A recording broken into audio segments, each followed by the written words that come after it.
Chicken షాప్కి వెళ్ళి మరీ ఫ్రెష్గా చికెన్ కొట్టించుకొని వచ్చేసి గోంగూర చికెన్ కర్రీ అయితే చేయబోతున్నాం అనమాట. ప్యాన్ పెట్టుకొని కొంచెం ఆయిల్ వేసేసుకొని ఫస్ట్ పచ్చిమిర్చి గోంగూర నీట్గా వాష్ చేసుకొని ఇట్లా మెత్తగా ఫ్రై చేసుకొని మిక్సీ పట్టేసి పక్కన పెట్టేసుకోవాలి. మళ్ళీ ఇంకా అదే ప్యాన్లో ఇంకొంచెం ఆయిల్ వేసేసుకొని చెక్క మొగ్గ అలాగే కొంచెం జీరా కూడా వేసేసి సన్నగా తరిగిన ఆనియన్స్ దాంట్లో కొంచెం పసుపు ఉప్పు వేసి కొంచెం ఫ్రై అయ్యాక కరివేపాకు అండ్ జింజర్ గార్లిక్ పేస్ట్ కూడా వేసేసి పచ్చివాసన మొత్తం పోయే వరకు నీట్గా ఫ్రై చేసేసుకోవాలి. తర్వాత దీంట్లోకి ఒక చిన్న టమాటో వేస్తే చాలన్నమాట. టమాటో కూడా వేసి అది ఫ్రై అయ్యాక దాంట్లో కారం కొంచెం ఎక్కువ వేసుకోండి. అలాగే కొంచెం గరం మసాలా కూడా వేసి అది ఫ్రై అయ్యాక నీట్గా వాష్ చేసుకున్న చికెన్ యాడ్ చేసేసాను. తర్వాత మూత పెట్టి కుక్ చేసుకుంటూ ఉండాలన్నమాట. మధ్యలో కలుపుకుంటూ చికెన్ ఇంకా ఆల్మోస్ట్ 70% కుక్ అయిపోయినప్పుడు ముందు చేసుకున్న గోంగూర పేస్ట్ ఉంది కదా అది కూడా యాడ్ చేసేసుకున్నాను. వాటర్ కావాలంటే కూడా కొంచెం యాడ్ చేసుకోవచ్చు.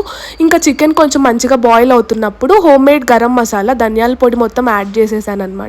యాడ్ చేసి మూత పెట్టి కుక్ చేసేసుకున్నాను. కర్రీ అయితే చూస్తుంటేనే నోరు ఊరిపోతుంది కదా. ఫైనల్గా కొత్తిమీర యాడ్ చేసేసి పైన కలుపుకొని ఆనియన్తో తింటుంటే టేస్ట్ అయితే అద్దిరిపోయింది. మీరు కూడా ట్రై చేయండి. అలాగే సబ్స్క్రైబ్.